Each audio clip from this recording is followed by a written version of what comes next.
আব্বাস সিদ্দিক বড় ভাইজান হুজুর, আপনার আজান আগামী দিন হবে না, আপনার মসজিদ আগামী দিন থাকবে না। এতদিন ধরে আমরা ডাকছি, আসো মসজিদগুলোকে আবাদ করো। কাল তুমি মসজিদে ঢুকতে যাবে, কিন্তু দরজায় দেখবে দারোয়ান দাঁড়িয়ে আছে AK-47 নিয়ে, তোমায় ঢুকতে দেওয়া হবে না। আল্লাহ তাআলার শান এমন বাড়িয়ে দিল, তার জন্য জান দেওয়ার জন্য বাংলার লক্ষ লক্ষ যুবক ঘুরে বেড়াচ্ছে, বলুন না সুবহানাল্লাহ।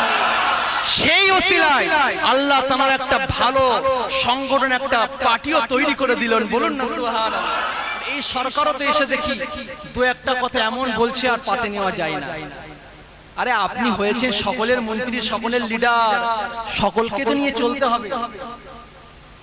মসজিদে নাকি নামাজ পড়া চলবে না, এই মসজিদে পাকিস্তানে চলে যাও, বাংলাদেশ কেন যাব? কেন যাব? আমরা তো এই দেশে জন্মগ্রহণ করেছি। শুধু তাই নয়, আপনারা হচ্ছেন এই দেশে জন্মগ্রহণ করেছে, আমাদের কাছে চয়েস ছিল। আপনারা বাই বার্থ ইন্ডিয়ান, আমরা হচ্ছি বাই চয়েস ইন্ডিয়ান, বলুন না সুবহানাল্লাহ। আপনারা ভারতে জন্মগ্রহণ করেছেন তাই ভারত, আমাদের কাছে অন্য দেশে যার অপশন ছিল যাইনি। আমার বাবেরা, চাচারা, দাদুরা, পরদাদুরা যাইনি, বলেছেন না।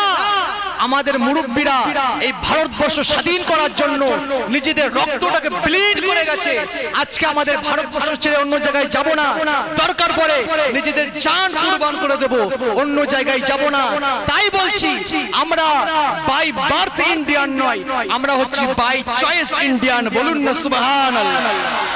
দেখেননি, আমি বলতে চাই না, এসে গেল বলে দিয়ে গেলাম। আব্বাস সিদ্দিক বড় ভাইজান হুজুর পাশেই তো কাঁচ দিয়া ঘরের ভিতরে রেখে কি করেছিল মনে নেই? কত সাল, 2020 সাল হয়তো হবে নাকি, 6 বছর আগে এই কাঁচ দিয়াতেই তো ঘরের ভিতরে রেখে কত অত্যাচার করেছিল। আল্লাহ তাআলার শান এমন বাড়িয়ে দিল, তার জন্য জান দেওয়ার জন্য বাংলার লক্ষ লক্ষ যুবক ঘুরে বেড়াচ্ছে, বলুন না সুবহানাল্লাহ। সেই ওসিলায় আল্লাহ তাআলার একটা ভালো সংগঠন, একটা পার্টিও তৈরি করে দিলেন, বলুন না সুবহানাল্লাহ।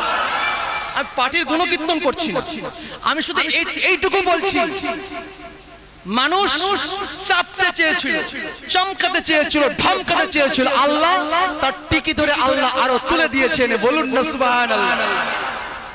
যারাই চাপতে চেয়েছে তাদের নাম নিশানা খুঁজে পাওয়া যাচ্ছে, নাম নিশানা খুঁজে পাওয়া যাচ্ছে, পাওয়া যাবে না।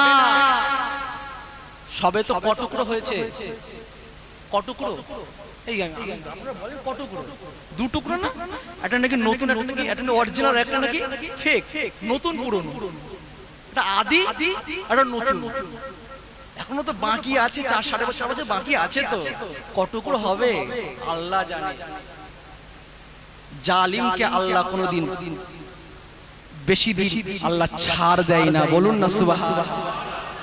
সেই মাঠে, যে মাঠে ঢুকতে দিত না, সেই মাঠে এই তো দুদিন আগে এমন সমাবেশ করে গিয়েছে, এমন জলসা করে গেছে, এত লোক হয়ে গেছে, পশ্চিম বাংলার ইতিহাসে হয়তো অত লোক নিয়ে কেউ কোনোদিন মাহফিল করেনি, বলুন না সুবহানাল্লাহ।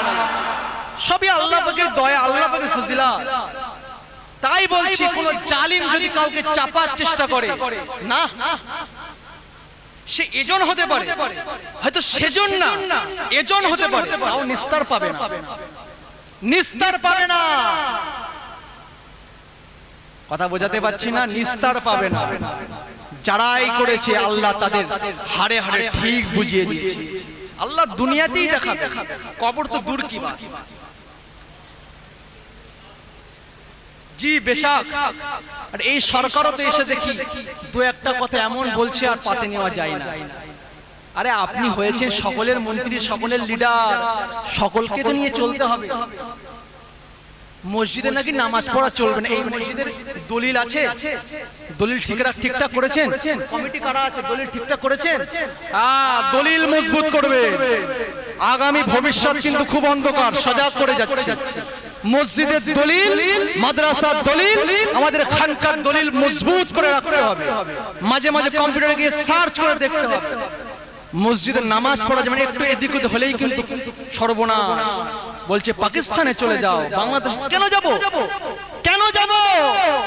আমরা তো এই দেশে জন্মগ্রহণ করেছি। শুধু তাই নয়, আপনারা হচ্ছেন এই দেশে জন্মগ্রহণ করেছে, আমাদের কাছে চয়েস ছিল, আপনারা বাই বার্থ ইন্ডিয়ান, আমরা হচ্ছি বাই চয়েস ইন্ডিয়ান। বলুন না সুবহানাল্লাহ। আপনারা ভারতে জন্মগ্রহণ করেছেন তাই ভারত, আমাদের কাছে অন্য দেশে যার অপশন ছিল যাইনি। আমার বাবেরা, চাচারা, দাদুরা, পরদাদুরা যাইনেন, বলেছেন না আমাদের মুরব্বীরা এই ভারতবর্ষ স্বাধীন করার জন্য নিজেদের রক্তটাকে ব্লিড করে গেছে, আজকে আমাদের ভারতবর্ষ ছেড়ে অন্য জায়গায় যাব না, দরকার পড়ে নিজেদের জান কুরবান করে দেব, অন্য জায়গায় যাব না। তাই বলছি আমরা বাই বার্থ ইন্ডিয়ান নয়, আমরা হচ্ছি বাই চয়েস ইন্ডিয়ান। বলুন না সুবহানাল্লাহ। আমরা কোথায় যাব? সংবিধান তো আমাদের অধিকার দিয়েছে, সংবিধান আমাদের অধিকার দিয়েছে নামাজ পড়ার মসজিদে। যাও তোমরা তোমাদের মসজিদে গিয়ে আল্লাহর উপাসনা করো, কে বলেছে? সংবিধান বলেছে। তাহলে আপনি একথা বলার কে? আপনাকে ক্ষমতা দিয়েছে, আপনি ক্ষমতার অপব্যবহার করবেন। দেখতে পাচ্ছেন আগে সরকারকে কেমন হতে হচ্ছে, নাস্তে নাবুদ হয়ে যাবে। খবরদার, সংবিধান নিয়ে চলতে হবে, সংবিধান মাথায় রেখে চলতে হবে। আমার একটা বন্ধু হয়, অসুবিধা হচ্ছে, অসুবিধা হচ্ছে, একটু কথাগুলো বলার দরকার আছে না নেই? আছে। আমার একটা বন্ধু একসাথে পড়াশোনা করতাম, সে হচ্ছে হিন্দু সম্প্রদায়। হতে পারে না আমাদের বন্ধু থাকতে পারে না হিন্দু সম্প্রদায়? আমরা একজন কাছের মানুষ, আমাদের বাড়ির পাশে হিন্দু সম্প্রদায়ের মানুষ, আমরা একসঙ্গে চলাফেরা করি, খুব মিল মোহাব্বত আছে। আমার বাড়ির পাশে একটা খেলার মাঠ আছে, স্কুল মাঠ আছে, যারা গেছেন দেখবেন, বাড়ির পাশে একটা স্কুল মাঠ আছে। আমি একদিন আমার বন্ধুকে নিয়ে বসে আছি বিকাল বেলায়, বন্ধুকে নিয়ে বসে আছি বিকাল বেলায়, আমি বন্ধুকে বলতে লাগলাম, বন্ধু সরকার বলছে 14 বছর বয়সের পর থেকে নাকি গরু জবাই করা চলবে। গরু যদি তোমাদের মা হয় আমরা কেন খাবো? খাবো। একজন আমার হিন্দু ভাইদের যদি আঘাত লাগে আমরা কি সে কাজ করবো? আমরা কি করব? করব না। কেন কষ্ট দেবো আমার হিন্দু ভাইদের? আমরা সে কাজ করব না, আমরা গোশত খাবো না। কিন্তু বন্ধু একটু কি বলতে পারবে, তোমার ওই গো মাতার বয়স যদি 14 বছর পার হয়ে যায় সেটাকে আবার জবাই করতে বলছে কেন? এক্ষুনি বলছি। জি জি, এগুলো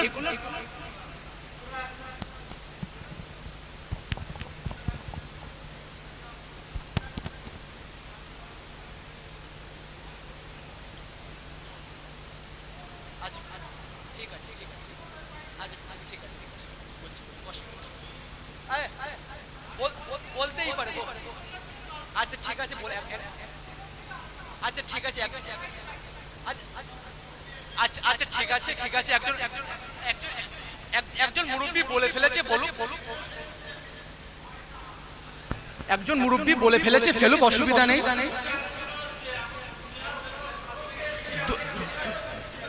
দুনিয়া দুটো কথা বলার দরকার আছে না নেই? এই যে আমাদের মসজিদ, এই আমাদের মাদ্রাসা, এই আমাদের খানকা, এগুলো যদি আমরা না বাঁচাই আমরা মহরমের আলোচনা কোথায় করব? মহরমের আলোচনা কোথায় করব? আজকে আমরা শোনেন, আমার দিকে তাকান, আমার দিকে তাকান, আমার দিকে তাকান, আমার দিকে তাকান। এই যে আজকে মহরম, আমার কথা শোনেন, এই যে আজকে মাহফিলটা হচ্ছে, মাহফিলটা কোথায় হচ্ছে? মসজিদের ভিতরে হচ্ছে, মহরমের ভিতরে হচ্ছে, মসজিদের ভিতরে হচ্ছে। তো যদি এই মসজিদটা আমরা বাঁচাতেই না পারি তাহলে মহরমটা কোথায় দেব? আগে তো আমাদের মসজিদ মাদ্রাসা বাঁচাতে হবে। আজকে আমি এসে দুটো কথা বলে দিয়ে চলে গেলাম, কিন্তু এগুলোতে আপনাদের সজাগ, আল্লাহ পাক রব্বুল আলামিন তিনি আমাদের সজাগ হওয়ার তৌফিক দান করুন। বলুন না আল্লাহুম্মা আমিন, বলুন না আল্লাহুম্মা আমিন। আল্লাহ পাক তিনি আমাদের সমস্ত ফিতনা থেকে বাঁচানোর তৌফিক দান করুন। বলুন না আল্লাহুম্মা আমিন। আল্লাহ পাক তিনি আমাদের সঠিক ইমাম বাছাই করার তৌফিক দান করুন। বলুন না আল্লাহুম্মা আমিন। আর একটু মোহাব্বতে আল্লাহু আমিন বলা যাবে না? নারে তাকবীর, নারে তাকবীর, নারে তাকবীর।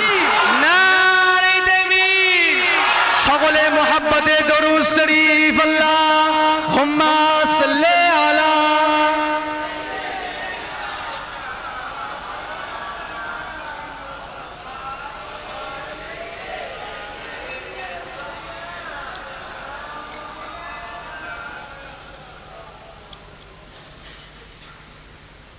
हमको रहमानों से जो मिला उस मोहम्मद से क्या बात है।